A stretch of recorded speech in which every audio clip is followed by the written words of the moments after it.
যারা ফেসবুকে পোস্ট করেন, ভিডিও পোস্ট করেন বা কোনো ধরনের পোস্ট করেন, সেটা কিভাবে বুঝবেন যে আপনাদের কোনো কপিরাইট আসছে কিনা বা আপনার ভিডিওতে কোনো সমস্যা হয়েছে কিনা, সেটা কিভাবে চেক করবেন? চলুন এই ভিডিওতে দেখিয়ে দিচ্ছি সেটা কিভাবে চেক করবেন। এই ফেসবুক অ্যাপে ক্লিক করবেন। এখানে ক্লিক করার পর এই যে আপনার প্রফেশনাল ড্যাশবোর্ডে ক্লিক করবেন। ক্লিক করার পর নিচের দিকে একটু স্ক্রল করবেন, একটু নিচের দিকে যাবেন। যাওয়ার পর এই যে সাপোর্টে ক্লিক করবেন। সাপোর্টে ক্লিক করার পর এই যে সাপোর্ট ইনবক্সে ক্লিক করবেন। ইনবক্সে ক্লিক করার পর ইউর অ্যালার্টসে ক্লিক করবেন।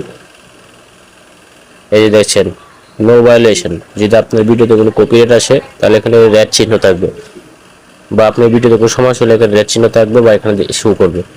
ধন্যবাদ।